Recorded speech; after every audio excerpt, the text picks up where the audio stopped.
So often what we end up having are these pro-women spaces led by women that hate men, or these pro-men spaces led by men that hate women. And so I think that when people end up finding a channel where one sex gives a shit about the opposite sex without hating their own sex, it feels good. It feels good. They're like, finally. But I guess in my head, I always thought if two people have a child together and then they split up, then they just equally see that child. And it just is split fairly and in a way that makes sense. Yeah. How little I knew.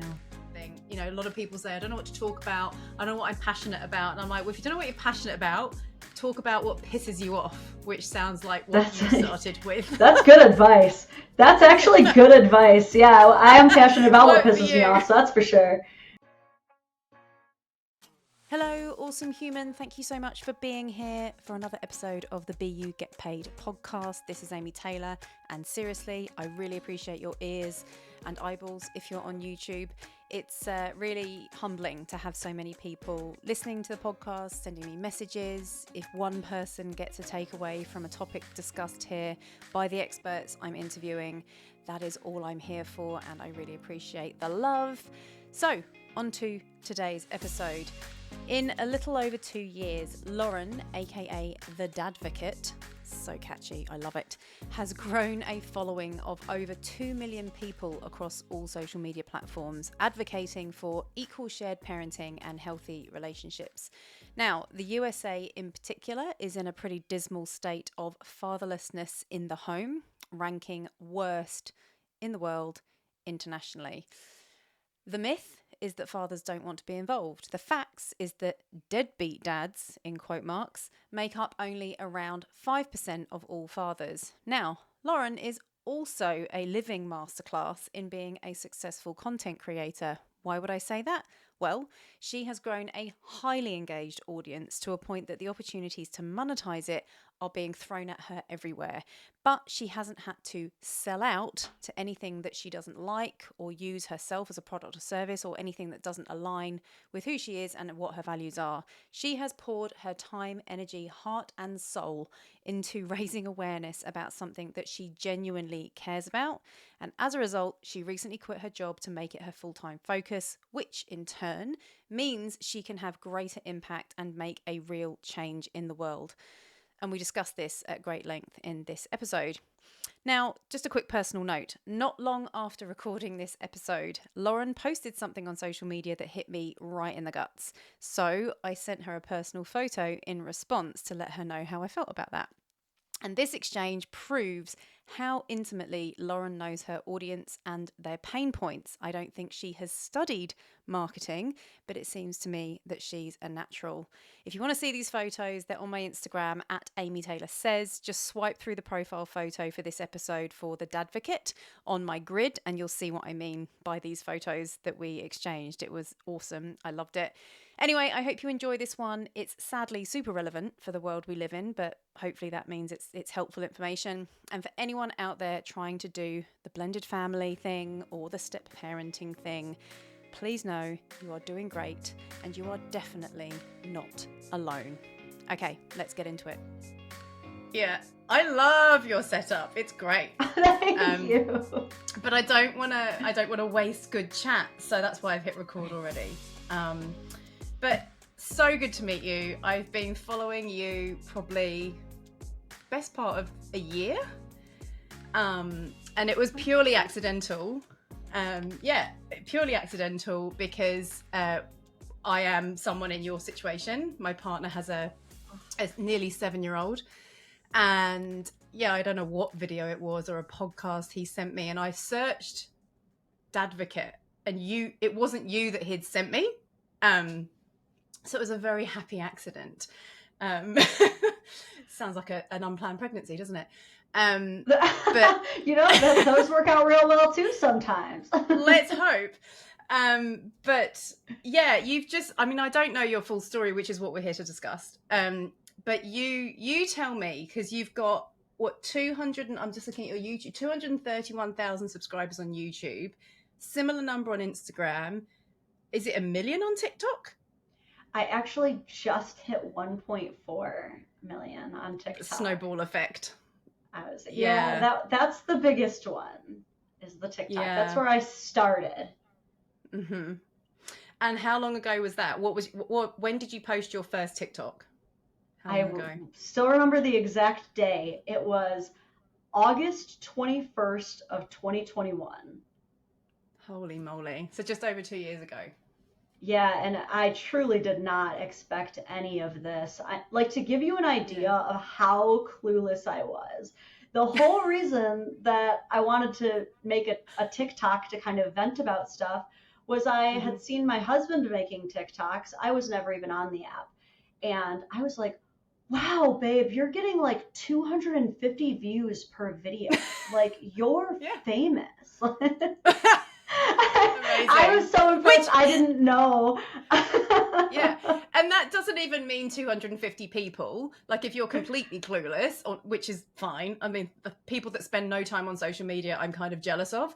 But truly, in some ways, but it's a necessary, I don't want to say necessary evil, because I think people are fundamentally good, and we're going to get into that with your stuff. But it's, 250 views is not necessarily 250 different people, but it's nothing to be sniffed at. If you're doing something that's impacting that many people, or that, half that, and they've watched it twice, that's amazing. And it's everything I'm about with my podcast, with my brand, with the coaching I'm doing.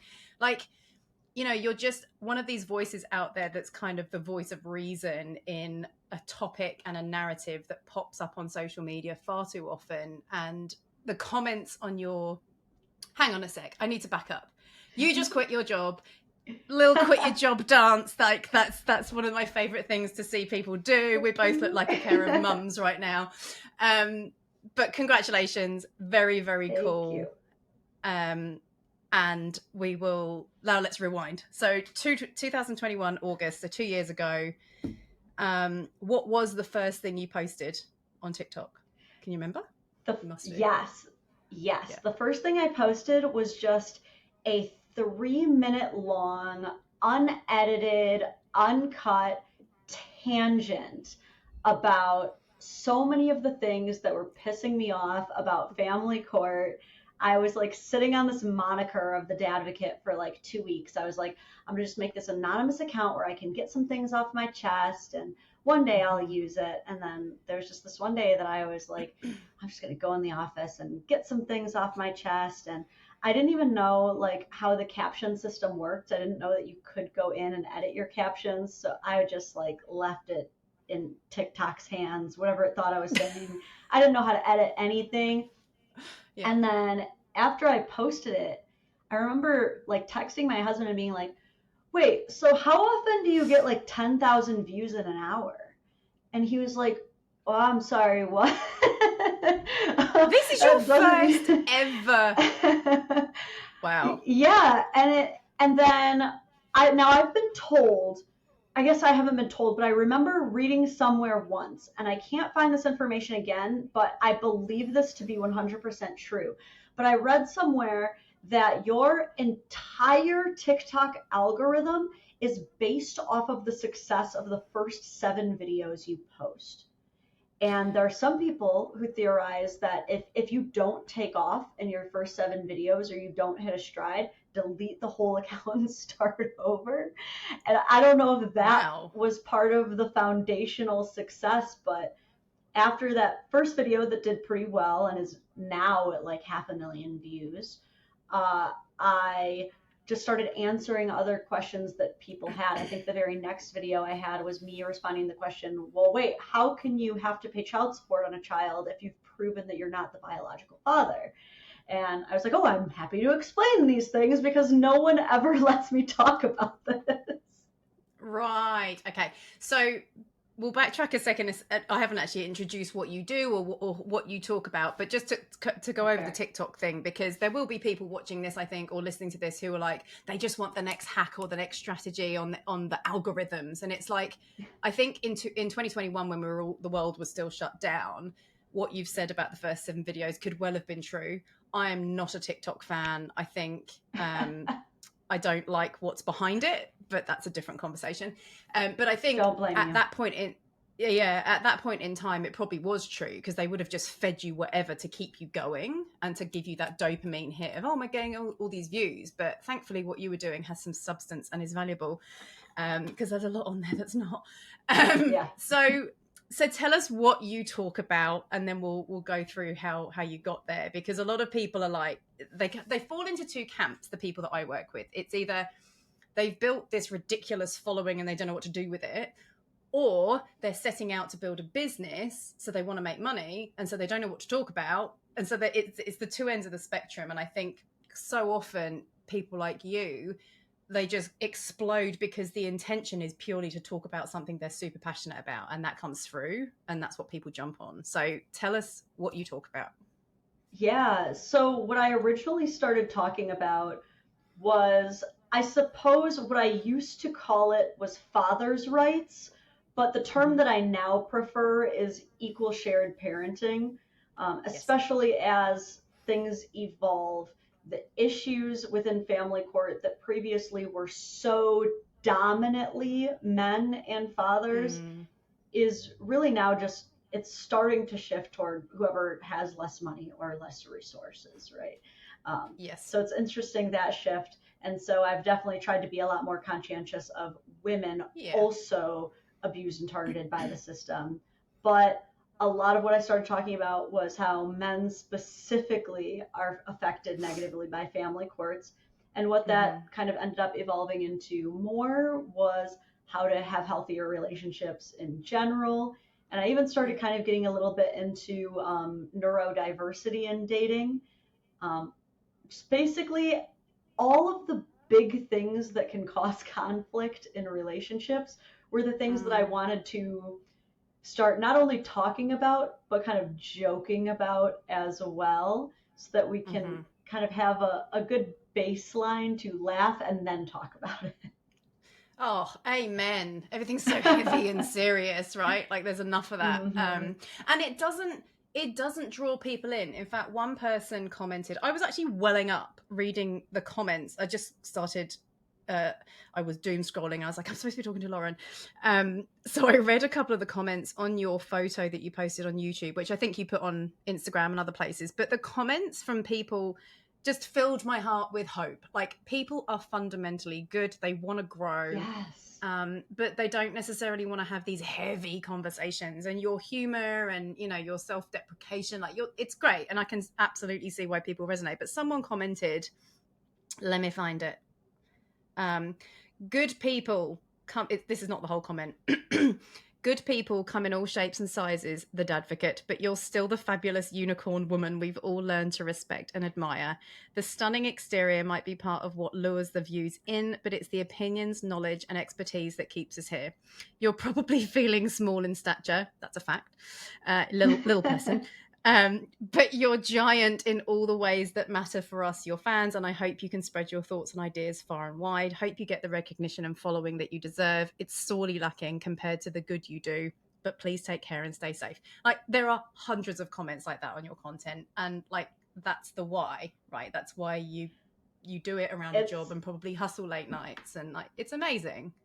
yeah, it's that stuff like that is the fuel in my gas tank, seriously, Mm, because when you reach a certain level of exposure in the world, you do mm-hmm, get a pretty decent chunk of hate. But I'm mm-hmm. really happy to say that overwhelmingly the responses that I receive are more like that. Yeah. More really just people who are like, oh my God, I want other people who want to be able to have men and women shake hands and come together. Mm, Because so often what we end up having are these pro women spaces led by women that hate men, or these mm-hmm, pro men spaces led by men that hate women. And mm-hmm, so I think that when people end up finding a channel mm-hmm, where one sex gives a shit about the opposite sex without hating their own sex, it mm-hmm. feels good. It feels good. They're like, finally.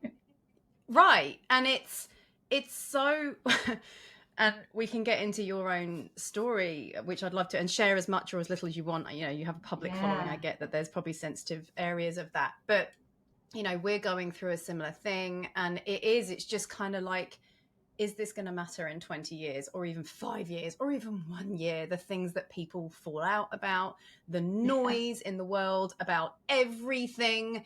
And we need the extreme voices to sort of highlight the issues that we need to address. But it's like the smart people who can see both sides or have a civilized debate can't be bothered to put themselves out there. And I understand why, but you're one of few that are doing that. It's like, I get it, like a Joe Rogan, or it's just like, we just need more people that have got the smarts, the personality, and the willingness to jump into that fire and go, hang on a minute, I get you and I get you, how do we like, it's just sorely lacking. Yeah, and it's, and it's kind of sad because a lot of the stuff that we talk about is one of those you don't know till you know situations. Oh, And 100%. I can safely say that I would not nearly be as fired up about the issues that I talk about were I not put in the stepmother role and then forced to kind of see it all for myself and be like super jarred and shocked by what I found. I mean, And you must have you grow up. Sorry, I was gonna say, like, you grew up your whole life, and I guess I don't know how you felt or what you thought the world worked like, but I guess in my head I always thought if two people have a child together and then they split up, then they just equally see that child, and it just is split fairly and in a way that makes sense. Yeah. How little I knew. Yeah. And I think as well, one thing that I have struggled with is, people can turn around and say things like, well, you knew what you were signing up for. It's like, one, if you haven't done it, pipe down. And two, you don't know what you're signing up for because it evolves, right? Like I was there at the start thinking, not necessarily those thoughts, because I grew up with a stepfather and my dad was somewhat absent. And you learn, it's not until you're grown up that you can reflect and learn and understand, and that's fine. But that starts with you. But, you can't possibly know what you're signing up for because first of all, you're dealing with human beings, and there's so many granular scenarios that you cannot possibly imagine. And in some cases, I guess not every parent is in a position to be able to have equal care as much as they would want to. I know my partner certainly would, but currently his situation career-wise doesn't let him. But in terms of when it comes down to, if you let it go to the courts, no one's going to get what they want, right? Oh my gosh. Least of all the kids. Yep, and that's why a lot of people do avoid court, for better, for worse. It's so impossible to say, because that's the thing too, is people say you knew what you're signing up for, but that can't possibly be true when every single family court situation is like a snowflake. Every single case is going to be so radically different than the next, which also makes the whole concept of someone saying, well, here's a standardized visitation schedule. How in the world could you just mush the totality of how every family dynamic works down into just every other weekend? Just do it. That makes sense. Yeah, totally. So what was your situation? You now have your own daughter. She looks like a packet of sass. And how old is she? 6 years old now. And how old is your stepson, your partner's son? He's 15. I met him when he was 5. Ooh. Oh, wow. Yeah. Okay. Yeah. So I've been around for a while. Yeah. But you'd done, I'm just doing the math. So you started this 2 years ago. So you'd been in his life and navigated all of that. The birth of your daughter, all of that had happened. Like what can you remember? Can you remember an example of the situation? And again, feel free to share as much as you want, where you just kind of went, this is so hard. Like a situation or a scenario where you're like, I didn't know it could get this bad. Like, can you just to start us on a tangent of something that people will relate to, I'm sure. Yeah, I think for me, the reality of how badly these stereotypical family court assumptions can weigh on you. I think the first time it really started to hit was when my now husband finally told his ex that we were serious and that he was dating someone. And then she got a boyfriend soon after. And that's when things got really ridiculous. That's when I first started to be like, oh, this is not nearly as simple as I thought, because we had dated for about a year before I was involved with like the child or anything like that. We really wanted to make sure we were doing it right.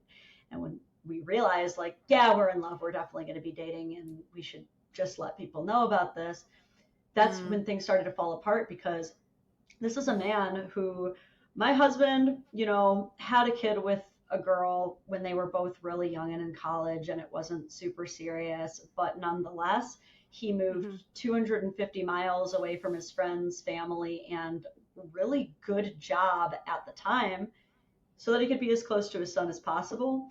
And he'd been doing that for years before he met me. And when I met him, I thought that everything was good because he was seeing his son literally every day. He picked his son up from school. He was with his son until the late evening when the ex got off of work.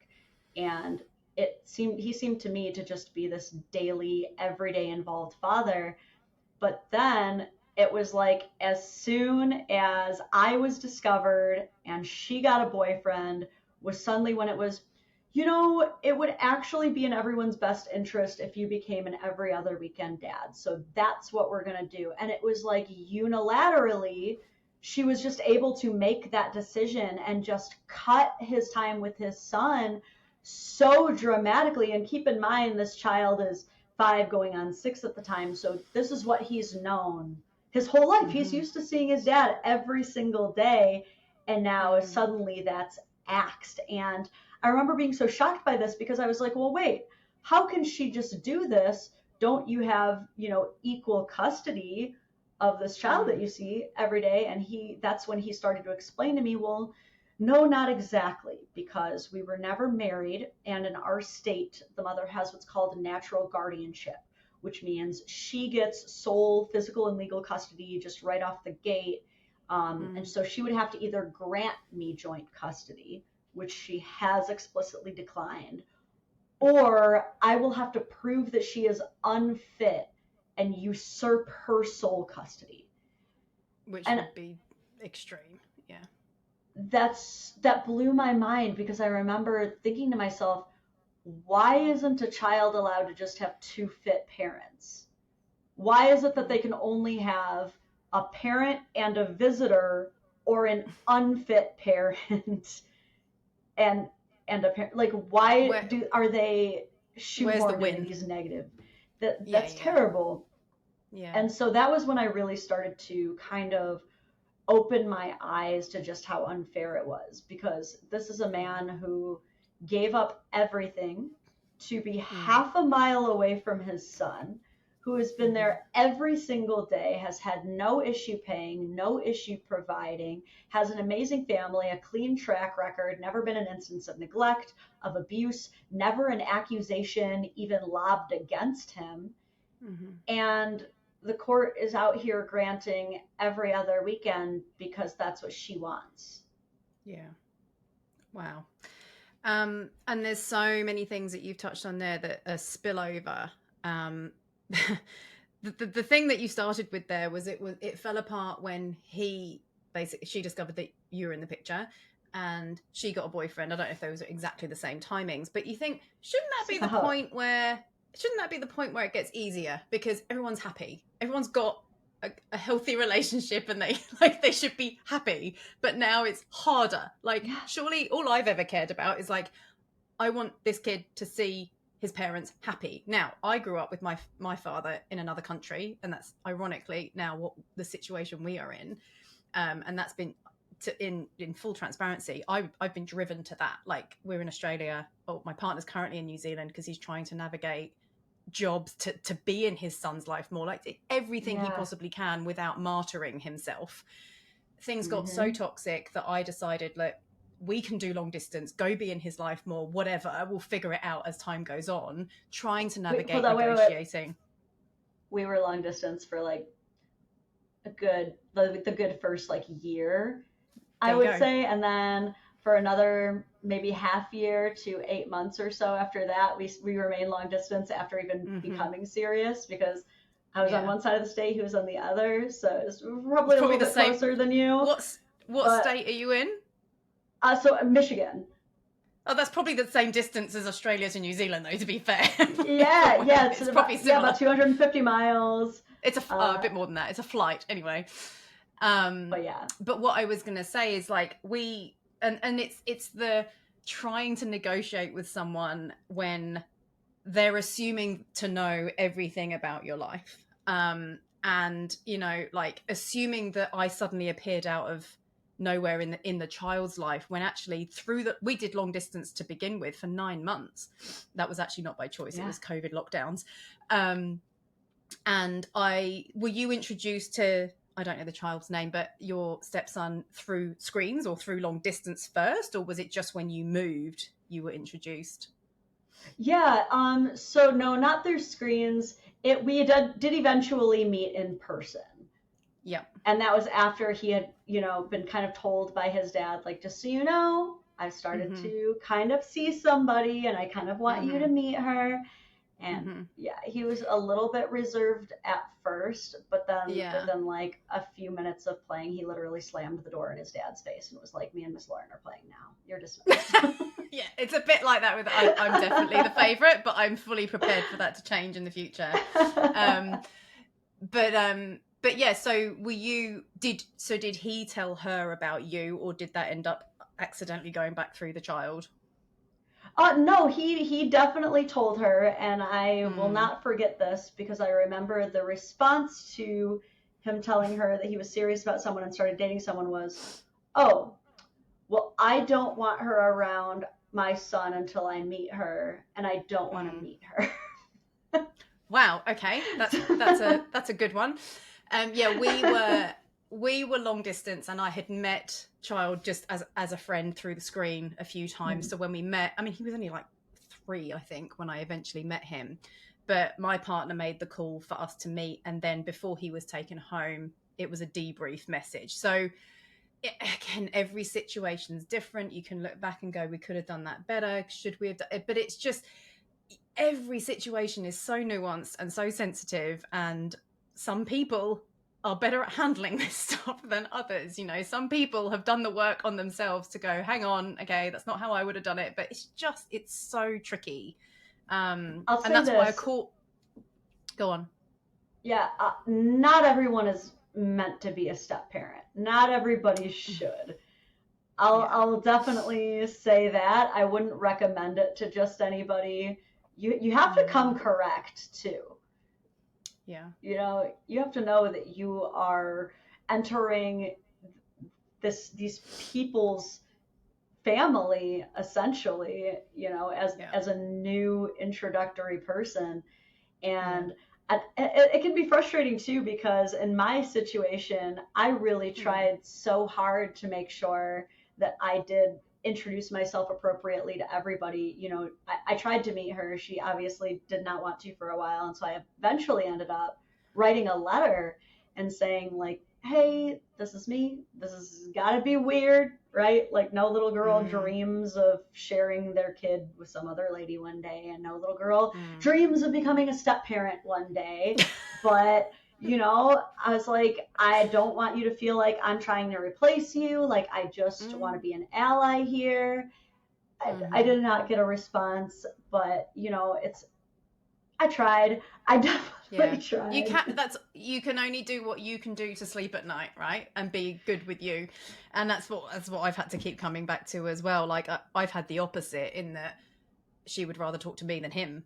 But when she does, it's not about the child. Yeah, it's not about the child. It's about how much we can discredit him or attack him, and it's like, this is not getting us anywhere. So I've kind of stepped away from that opportunity now until things, because I just have a belief that it's like, I don't know how long it's going to take, and it may never happen, but the two of them need to be able to at least communicate before it looks like you're the peacemaker or you're the go-between, or the child sees that their parents just can't do it. It's like, okay, I personally have come to the conclusion, like, I'd rather support him as much as I can, and yet mum and dad aren't friends, but you can talk to me if you want to. But, you know, and he's got these little dreams that come stay in mum's house. We've got a spare room. And I'm like, I don't think mum's going to want that. And we've just started being really honest with him, like never, ever discrediting her or talking badly about her, but just being honest with him. Like, this sucks. I wish it was different, but you know that I love you, dad loves you, mum loves you, the dog loves you, like everybody loves you. We just don't love each other. That whole cliche conversation. But it's just, I think we don't give them enough credit for what they understand, because they've got no baggage at this age. And so we're just trying to be as transparent as possible. Yeah, and that's so interesting too that you mentioned that when she did want to talk to you, it was kind of in hopes of like almost turning you against your own partner, because Getting an I hear ally. this from a lot of women in the stepmom position, and that's certainly something that was attempted when we finally did. She did agree to a meeting. Was the whole meeting seemed to turn into a, well, like, this is actually why you should break up with him discussion. You just don't see it yet. I know And better. I was kind of it was just that was a whole thing. And so much like you, I was like, okay, well, this is not something I want to be involved in, because there is a word for that, and it goes multiple different ways, and it happens very often in co-parenting dynamics. But the word, I don't know if you've heard of this, is called triangulation, which is usually between three people, where two of the people are kind of turning on one of them. And sometimes it's both of the biological parents use the step parent as the scapegoat, and they blame her, they blame him for everything, and they triangulate against them. But then other times I have seen it where it's the mom and the stepmom are like, yeah, let's talk crap about him together, and that's how we'll bond. Yeah, it's not it's us, not though. no, and again, this is why everything you're doing is like it. I love that, and we'll get into what you do officially in terms of your lobbying and your campaigning, I guess, is or advocating. But is your intention more with your content to just help people get along and stay out of court, whilst also trying to get fairer results from the court for those that can't? Is that kind of the overall mission? Like I said, it's so hard sometimes, because every situation is so unique that there are some people that I would recommend, like, actually what you have is really good. I think that you can keep working on this without ever taking it to court. And other people, I'm like, you should have been in the courthouse yesterday lawyered up. Like, you've let this go on way too long without getting a memorialized schedule or memorialized paperwork set in stone. This is just too chaotic. So as far as how do I want to encourage someone any sort of way? Not necessarily. No.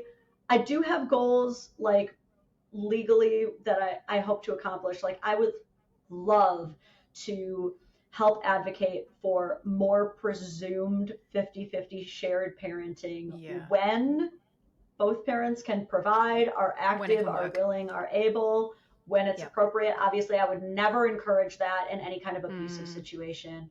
I want to see the decriminalization of delinquent child support. So no more license suspension, no more losing your driver's license and occupational license just because you're a few $100s behind in child support. We're all in debt. We all have debt. None of us lose our driver's license for the majority of our debts that we have, right? So that's a consequence where you are, is it? If someone defaults or is behind on child support, they lose.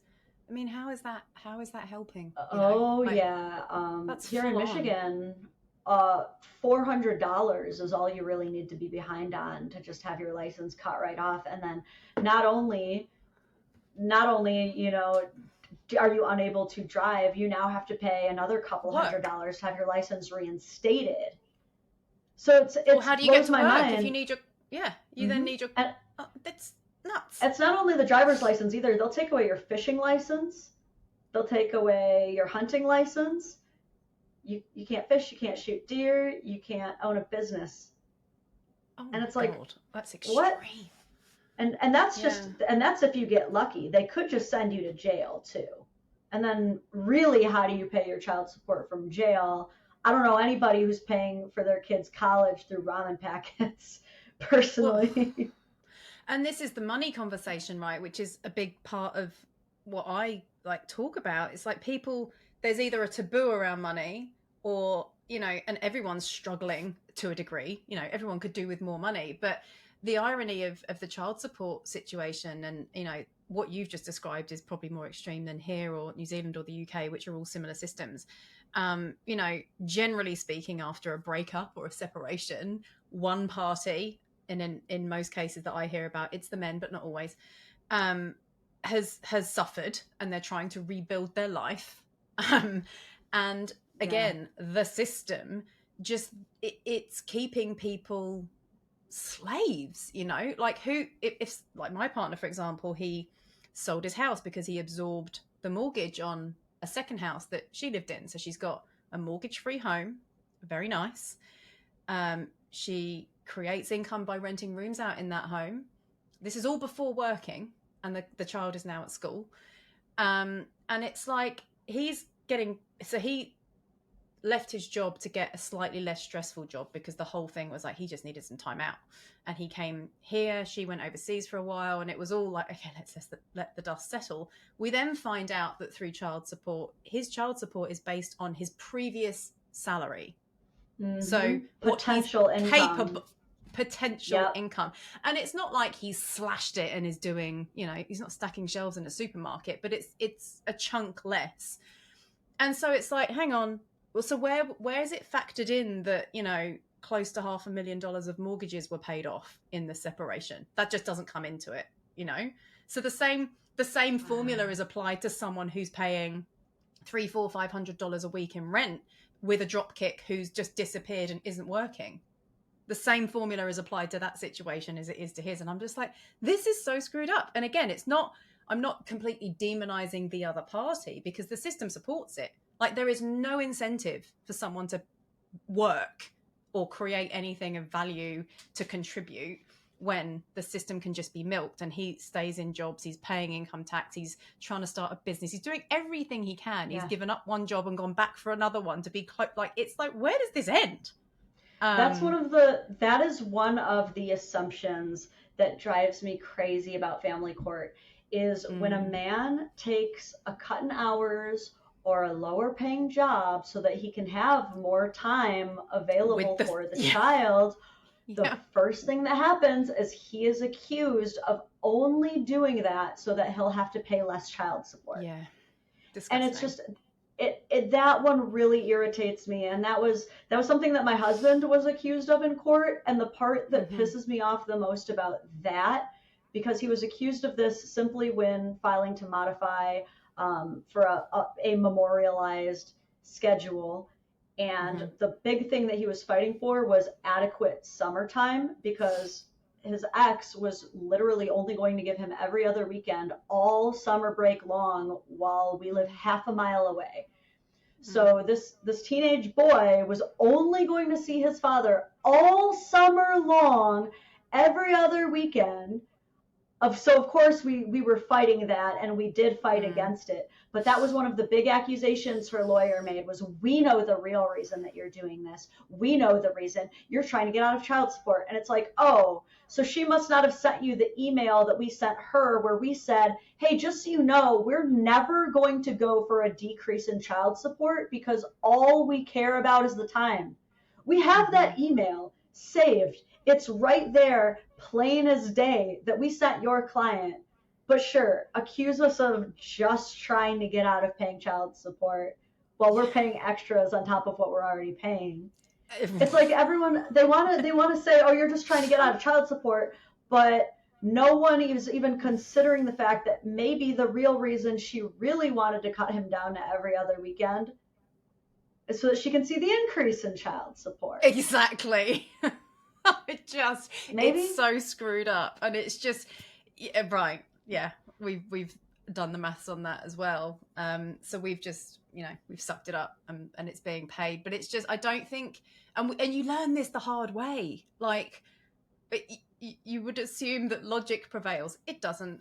And it comes down to, I don't know if you're into Bitcoin or not. A lot of the people I talk to are, but this is a big thing it's one of many things where I, as a Bitcoiner, look at it and go, fix the money, fix the world. Because I think a big part of the child support system that's so broken is just to keep the government out of it. It's to stop the government having to pay the benefit, because everything that they intercept it goes to them before it goes to her. But if he didn't pay it, the government would have to pay more. And you know what? That's not entirely wrong, because why should taxpayers suck up that bill for someone who does decide to drop kick and abscond and never pay it again, of which there are thousands, hundreds of thousands of dads especially that do that, and just they do stop. And so that narrative then is the assumption, right? That becomes the assumption. And you've got, I think you posted the other day, it was yesterday even, I think you did a video I saw, where you've got actual professional lawyers putting that narrative out there that she only did this to get more he only did this to get out of child support. And you're like, how are they allowed to do that online? Freedom of speech, all for it, but that is just disgusting. You've got lawyers encouraging people to think that. Yeah, and I think one of the worst things that happens out of these situations is that because of how ugly it gets, people oftentimes end up blaming their ex for the situation. And of course, your co-parent does have a huge amount to say in how things play out. But this is why I try to focus so much on the actual laws and the actual courts themselves, because you're so right. They're the ones who incentivize the bad behavior. Because were it not for my husband's ex meeting with people at the courts and saying, I'm frustrated with my ex. What do most people do? And them going, oh, we'll just put him on every other weekend. I don't think that she would have felt the confidence to strip all that time away from her son like that. You know what I mean? Because it was so incentivized, and clearly something the court had her back on at the end of the day. Because when we fought it, when we were saying, well, why would it be so much less time if we can provide the exact same lifestyle that she can? There is nothing she can provide that we can't provide. We were told by a judge in court, we just don't understand why you need the extra time. Wow. How wonderfully human. Jesus. What? Like they just couldn't understand that there are fathers who actually want to spend this time. They're like, we don't get it. You have every other weekend. You get to be the fun dad. You get everything you want. Isn't that what you want? And it's like, no, men don't just want to be these piggy banks who work 40 to 80 hours a week, don't see their kid, aren't there for the big highlights and moments, aren't there for the sports games. Men want to take pay cuts. They want to earn less and be home more. And at the end of the day, that's what we women want too. Like, once I got to experience motherhood with a man who is there, who is with me at the playgrounds, who is with me walking to the ice cream store, and is he earning six figures? No. And I would much rather have the present father than the six-figure earner, personally. Oh, amen. And it's fine, because you're going to be earning all that money soon, Lauren. You will. And this is beautifully bringing together everything I talk about. There is so much opportunity out there. It's bloody hard when you're working parents trying to make a side hustle work. Like, let's talk about that, like with your Jane. Let's get away from the heavy stuff. But I think what you're doing is fantastic. And the only way this stuff changes, legally or otherwise, is people opening their minds, seeing the other side of an argument, having healthier conversations. That's everything I'm about. And you do, like, it, you are the voice of reason, so keep doing what you're doing. But let's talk about, I've lost my train of thought now, I've gone off on so many tangents here. Let's talk about your journey as making money. Yeah, everybody needs to make money. There are so many ways to do it. You are a walking example of that. So what's it looked like from day one? Like, at what point and what challenges have you had to deal with in terms of, oh, this is actually going to make me money? Like, what was the first time you kind of went, oh, this is actually an opportunity? Like, I know it's your calling, and it's so amazing that you've done it from that place, because I think that's why it's worked. But at what point did you kind of go, I could actually consider quitting my job?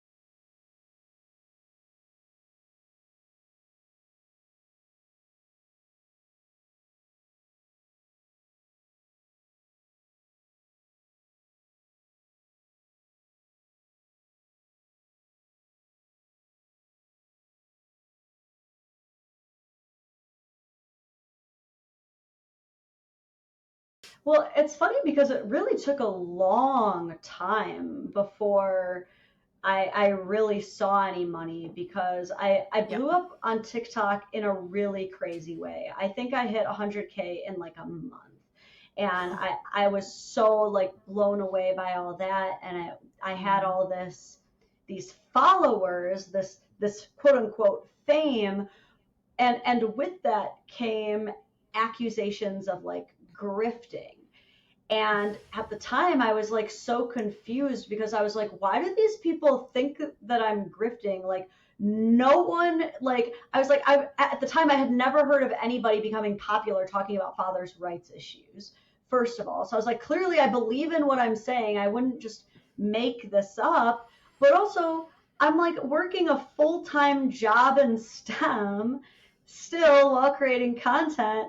And at the time, I think the most I had made in like a month for my first year was like $300, which Mm-hmm. no one is quitting their job for $300 a month.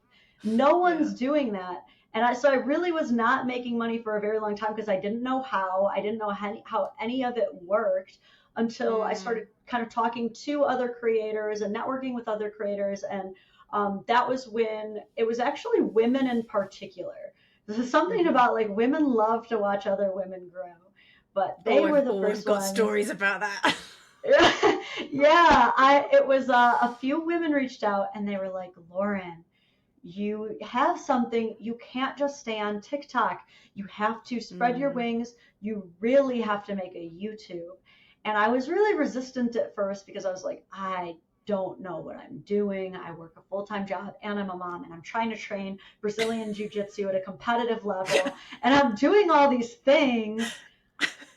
But at the same time, again, when you're at a point where you get like a million followers in half a year out of nowhere, you recognize that something different is going on, something special Yeah. is happening, and you don't take your foot off the gas pedal no matter how stressed or burnt out you get. Yeah. And so it was, I think, this year, because my first like year and a half, I was not making any money off of this again, unless you count an extra 3,000 over the course of a year as like this amazing raise in my life. Like I just kind of was like, oh, it's cute, like passive income. It'll buy me a coffee every day, you What was know. that from? Sorry to interrupt you. What was the $300 from, or the sort of drip feed of income? What was that coming from? That was from the Creator Fund, and that was before Okay. TikTok really knew how to pay creators, but they did just release the creativity beta program, which I think now that all the companies are competing, they're really starting to pay a lot better. So that's from um them monetizing with ads on your content. Right. So yes. that's because I think that's the income stream that most people are aware can happen, but it's actually usually a byproduct of it's only a byproduct of growing a following, and a lot of people, whether they know what they're doing or not, monetize in other ways. Like they'll get sponsorships, or they've got affiliate links to stuff, or they have a Patreon like you do now. But it's interesting because that's the hardest one to get. Like you only get that income when you've got a significantly large following. Yeah, and to And me, it's I just thought it nothing. was like, I know it really was nothing. And I also Mm, was not interested in like taking sponsors or anything at that time. I was like, I actually care about what I'm doing, yeah, so I really don't want to like sell out at all. yeah. Um, but then it was, I made a Facebook, which I was also resistant to that. But women were telling me, you Mm, have to put this on Facebook, you have to go to Facebook, and also Facebook will pay you. And mm-hmm. so I spread it to Facebook, and then Facebook was the first place where I actually started like seeing actual money, and it was from the same thing. This is not from the people themselves. This is not from me selling out Yeah, for any reason. This is just ads on the videos that they yeah, put in there for me. yeah. And then I spread to Instagram, but it was YouTube that really changed the game for me. Once I became monetized on YouTube was when I first started seeing like, wow, this actually could pay for me to do this full time, and I don't have to like ask my audience members for money. I don't Okay. have to like sell out extremely. But Yeah. of course, now I'm a little bit more open-minded Yeah.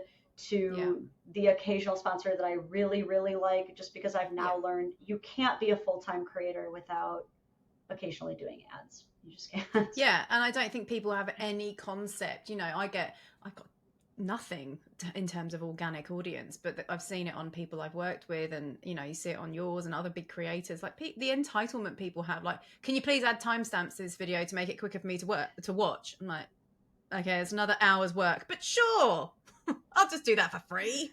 And I think when you get to the point that if you haven't monetized any other way, you should have no qualms whatsoever. And you're going to have to, because you are now full time, right? You can be available to those who want access to your time, and you've created that value up front. 2 years is not really a long time in the grand scheme of things.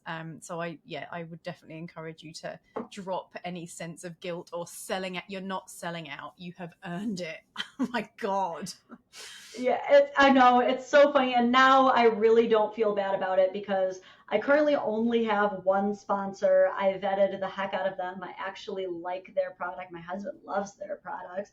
And, because of this, I'm given the opportunity to do it full time. And what I really love about this is now I can travel to these different Capitol buildings across different states, and I can actually meet these senators, meet these legislators, and use the unique voice that I have that has the ability to articulate these issues in, as you would say, reasonable ways, to where I think people will actually listen to me.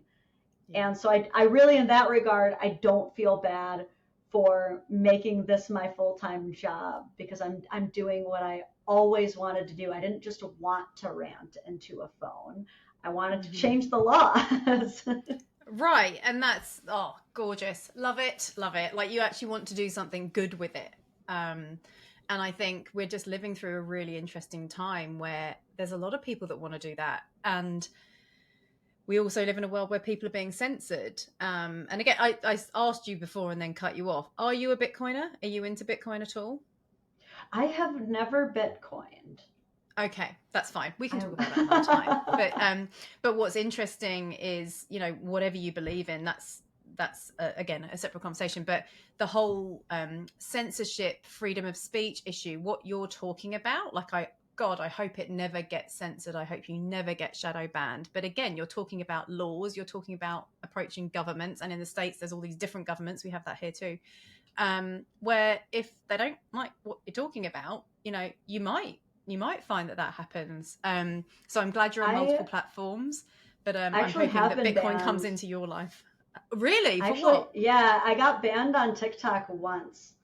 I got permanently banned for like 12 minutes. It was that's how quick TikTok moves. It was so shocking. I remember being at work, and it was right after I made a video making fun of Andrew Tate. This is what took me out, was I was making fun of Andrew Tate, and they took it down, and then I went to sign in, and it was like, hey, you have been permanently banned. If you think that this is a mistake, you can appeal here. And I was like, appeal here? And I remember just kind of being like, hey, not too sure why I'm banned, because it didn't give me a reason. I was like, but if you could please not. And then, like, within a few minutes, I got an email, and they were like, okay, you're unbanned. That's so funny. That is literally TikTok. That is what TikTok is. It's like a platform on crack. That would have taken you 2 weeks with YouTube. That's so funny. Yeah, I'm definitely one of the lucky ones, though, because I have seen other accounts. God knows what they've done.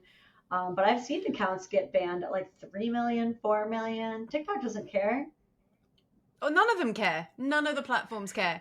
So, one of the things I hope you're doing somewhere is building up an email list, or, as is encouraging people into a newsletter or something like that, so that you have direct contact with the people. You own your audience a bit more. Because you're in multiple platforms, you've got that contingency, but it's awesome. So, and now you've got a Patreon, is that right? Yes, I started that probably about a year ago. Mm-hmm. And what do people get in there that they don't get from your free content? I think the coolest thing is the exclusive merch. The merch is actually really Yes. cool. I kind of came Yeah. out with I did come out with a really cool logo for it, and I'm very proud of what people are getting. People love their hoodies and t-shirts that come with it. The other big thing is like early access. So Hmm. whenever I'm about to release a YouTube video, they get to see it days Hmm. before everyone else does. They get to see it as soon as I come out with it. So And do they they get to be get the your first ones to time? comments.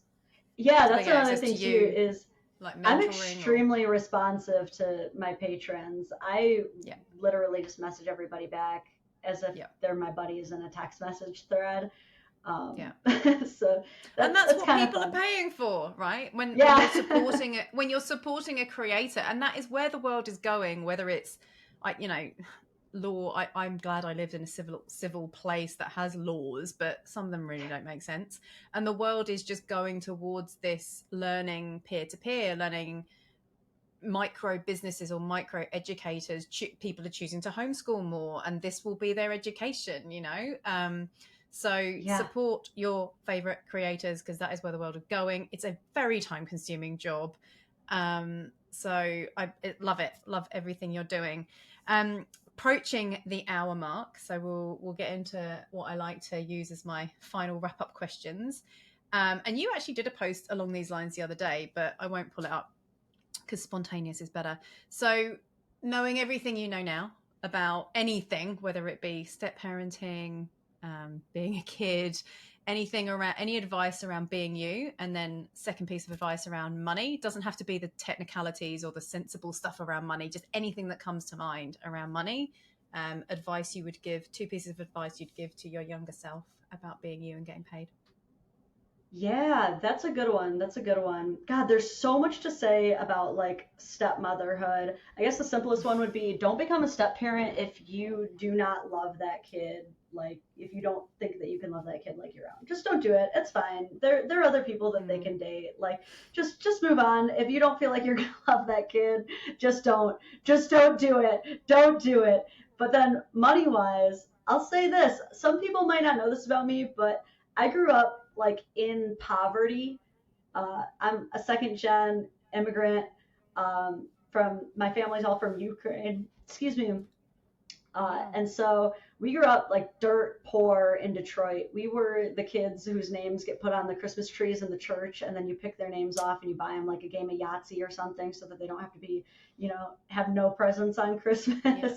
Like, cereal with water instead of milk, like all that stuff.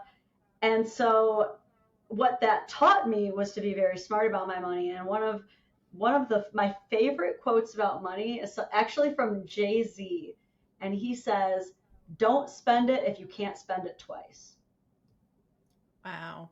Yeah, he's That's done all right for himself. That's some good Yeah. advice. But that's done pretty well for me as a person who, even before this platform Mm-hmm. increased me and my husband's credit scores from like the mid 500s to the high 700s. Like that was even Yeah. before this platform. So you can be smart about money without being rich. Trust me. Well, and it's all subjective, right? It's get clear on what you actually want. Um, because yeah, I've learned more about money in the last 2 or 3 years being a Bitcoiner than I ever did before. And there's plenty of it out there.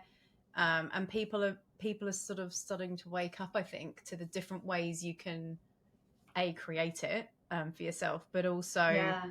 what's worth spending it on. Like I'm hoping that creators, especially in your niche and across the board, are just putting that message out there that, you know, drop the ego, what's important to you, Yes. what's actually Yes. important to you. Oh my And gosh. it's, you Yes, know, I have to tell you, this was so funny to me. So, a few months ago, back in June, I was actually invited onto like Fox News for their prime time hour to talk about my partner shaming series, which is when usually women post embarrassing things their husbands do to I shame know them it's online. painful. And sometimes it's innocent, but there's a lot that's not. Yeah, and I was so excited to talk about it, and I got to do that interview. It was great, and that was like such a big interview.